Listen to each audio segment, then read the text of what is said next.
The carriage lurched so hard that Rosalind Whitmore slammed her gloved hand against the door to keep from falling.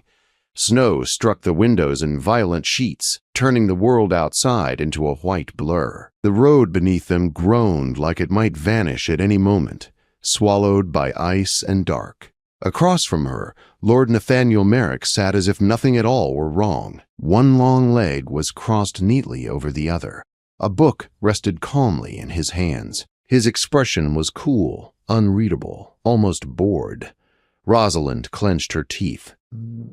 "This is your fault," she said. He did not look up. "I was unaware I controlled the weather, Miss Whitmore. You know perfectly well what I mean." She pulled her cloak tighter around her shoulders. "If you had not insisted on leaving so late, we would not be trapped in this storm." Now he looked up. His gray-blue eyes were sharp, flat with irritation. "I insisted," he said. "Your presence on this journey was your choice. My sister invited you to remain another day. You accepted. I merely accommodated the inconvenience." Inconvenience! The word stung far more than it should have.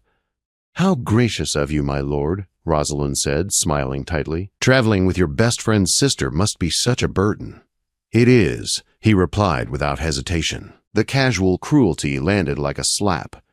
Rosalind turned toward the window, blinking hard. 3 days at Ravenscroft Manor, and Nathaniel Merrick had barely acknowledged her existence. When he did, it was to correct her laughter at dinner, to comment dryly on her lack of proper decorum, or to inform her that her opinions were misguided but charming. Ever since her brother James befriended him at university. She had been 21 then. He had been 26 and already distant, already serious.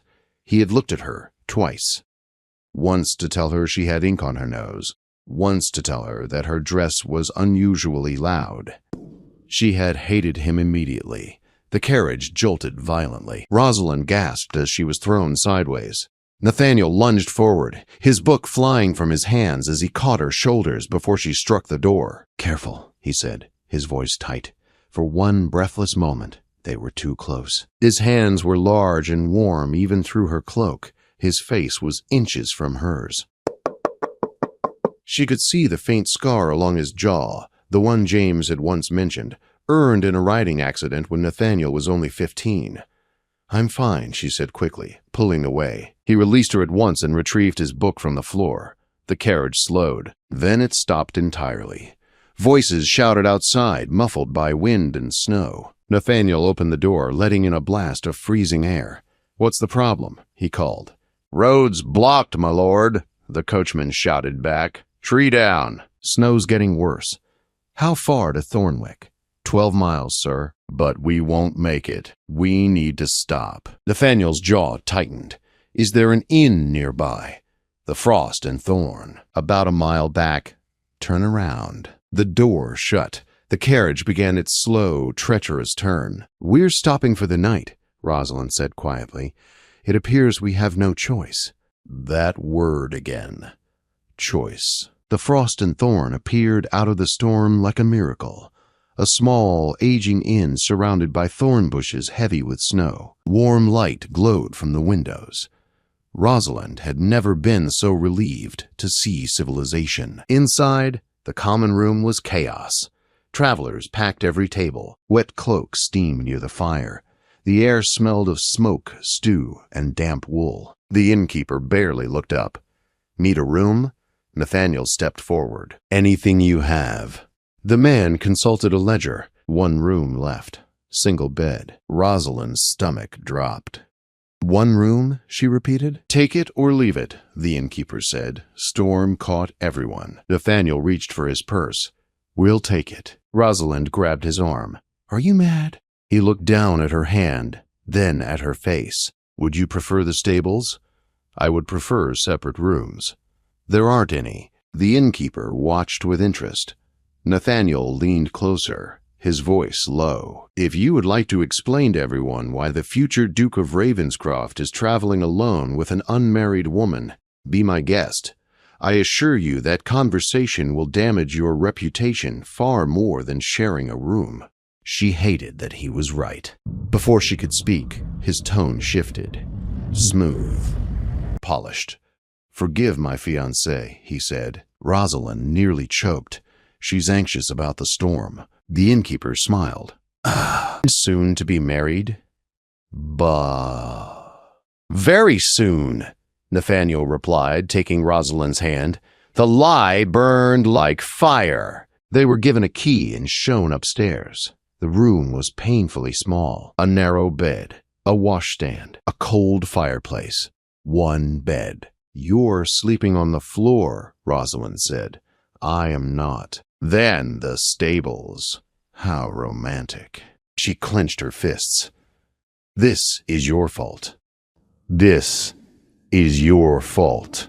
This is the weather's fault." Silence filled the room as the storm howled outside. Nathaniel removed his coat and set it aside. "We can argue, or we can survive the night. We are pretending to be engaged. I despise you. The feeling is mutual." Later, when the fire was lit and the room dimmed, exhaustion settled over Rosalind like a weight. She sat on the bed, staring at the floor. "Why are you courting Lady Beatrice?" she asked suddenly. "That is none of your concern. You don't love her. Love is irrelevant." The words felt cold, empty. He moved toward the door. "I'll have supper sent up. Lock the door." "Nathaniel," she said before she could stop herself. He paused, but he did not turn back. The storm did not break that night, and by morning, Rosalind Whitmore would learn that being trapped together was only the beginning of something far more dangerous than snow. Rosalind woke to the sound of wind screaming against the windows like something alive. Pale gray light filtered through the frost-coated glass, weak and uncertain. For a moment she did not remember where she was. Then she felt it, warmth at her back, a steady arm around her waist, slow, even breathing against her hair. She froze. Nathaniel. Her mind raced. She was still fully dressed. So was he. Yet sometime during the night he had moved from the chair to the bed and wrapped himself around her as if it were the most natural thing in the world. She should pull away. She should wake him. She should be furious. But his hold was firm and protective, and the cold room made his warmth feel dangerously comforting. Just a moment longer, she told herself. His breathing changed. He stirred. Then he went very still. "Miss Whitmore," he said quietly, his voice rough with sleep. "Yes," she answered, barely breathing. There was a pause. "This is inappropriate." "Yes." Neither of them moved. "I must have fallen asleep," he said. The chair was colder than expected, clearly. He shifted slightly, then stopped again. His arm tightened just a fraction. "I should move." "Yes, you should." Still, he did not. Finally, with visible effort, he pulled away and sat up, turning his back to her. The loss of warmth was immediate and sharp. "That didn't happen," Rosalind said, sitting up. "Agreed. We fell asleep separately and woke separately." "Yes." Silence stretched between them, thick and awkward. "The storm hasn't broken," Nathaniel said at last. "The innkeeper says the road is impassable. Another day, at least. Possibly 2. Rosalind stared at him. 2 more days. Yes. 2 more days in this room. With him, pretending to be engaged. "I need to send word to my brother," she said. "Already done. I sent a message at dawn. I told him you were safe." "Did you tell him we're sharing a room?"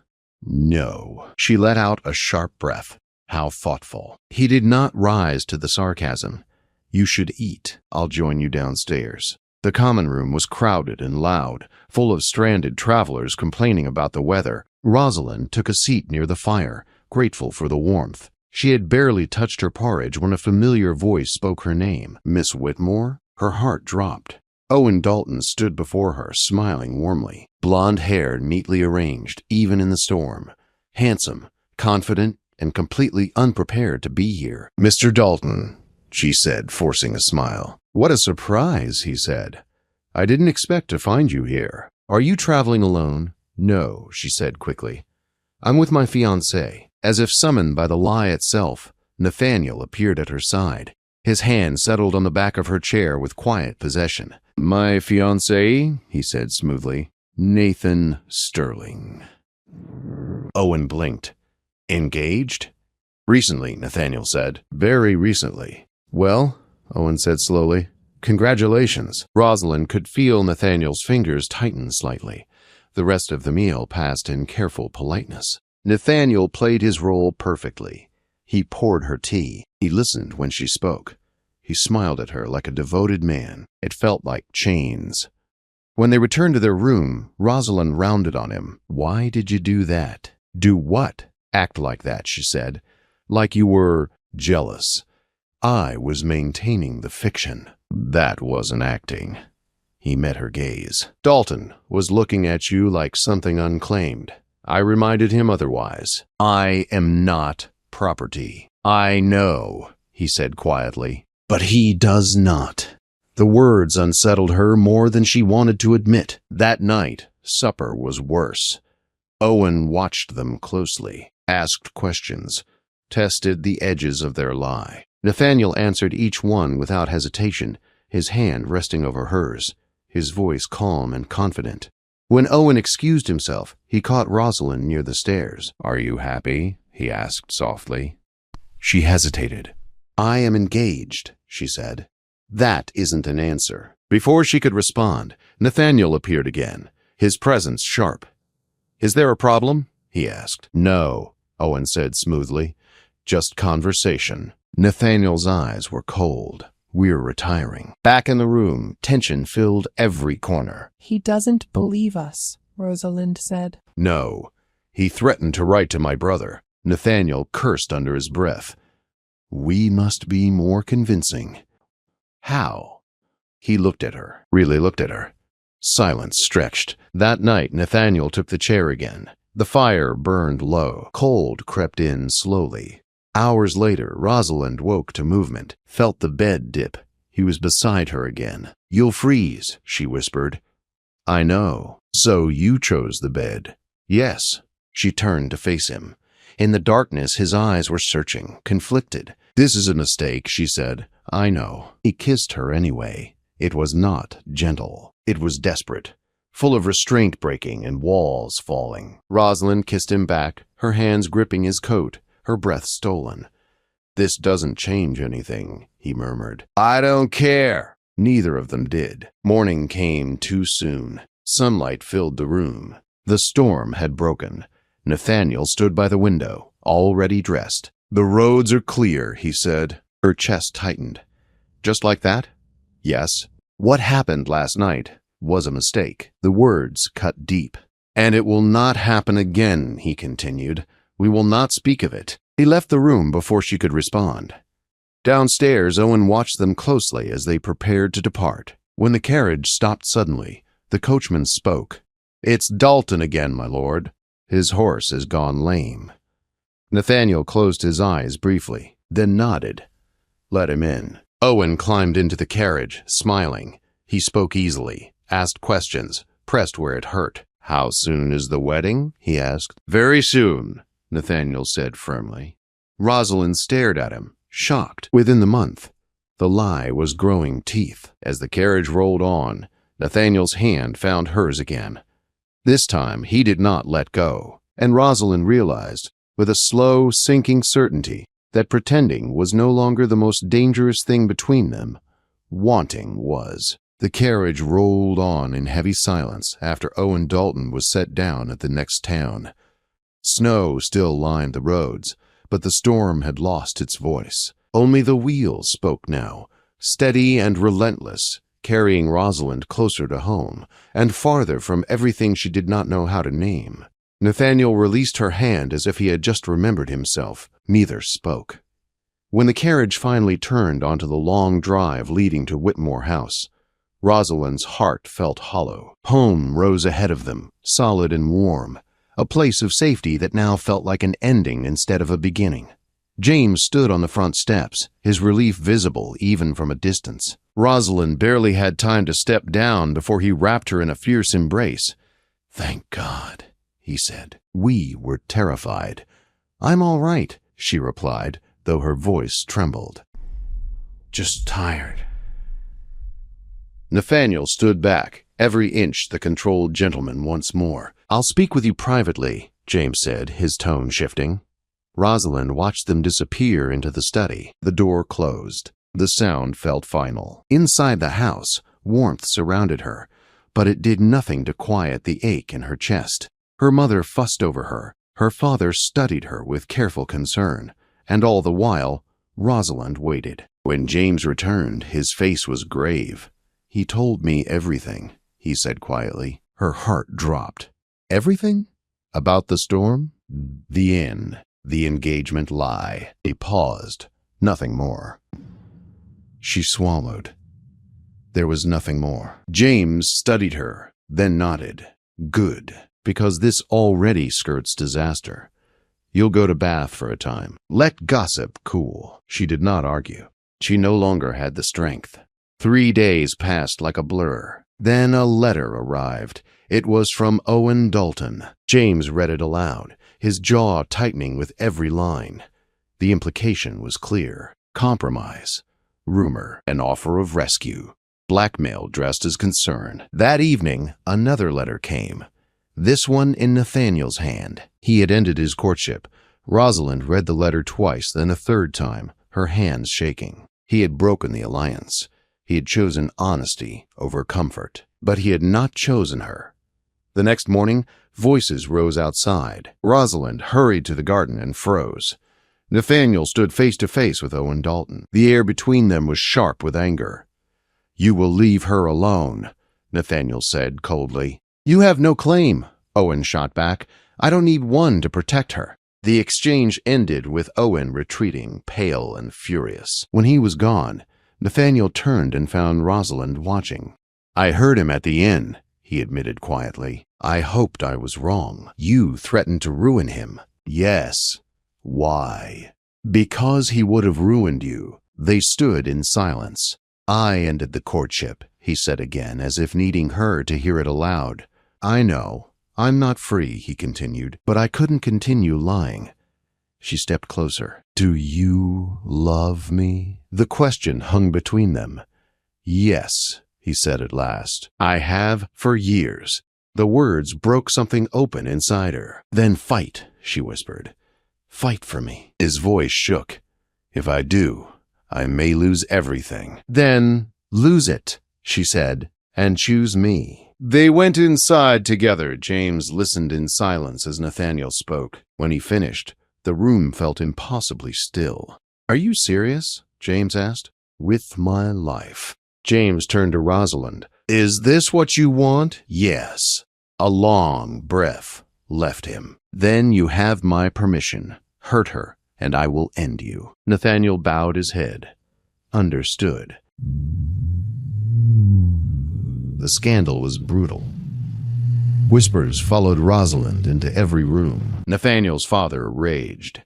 Invitations vanished. Doors closed. Nathaniel stood beside her through all of it. He called every day. He escorted her publicly. He made it clear that questioning her honor meant questioning his. Slowly, the whispers softened. 3 months later, he knelt in her parents' drawing room and asked her to marry him. She said yes before he finished speaking. The wedding was small, quiet, earnest, and 2 winters later, Rosalind stood in the halls of Ravenscroft Manor, snow drifting gently outside. Nathaniel came up behind her, arms circling her waist. "One room," she murmured. "One bed." "And a storm that changed everything," he replied. "I had no choice." He kissed her temple. "You always had a choice. You chose me." She turned in his arms. "I always will." And in the warmth of the great house, with snow falling softly beyond the windows, Rosalind knew that some storms were worth enduring because they led you home.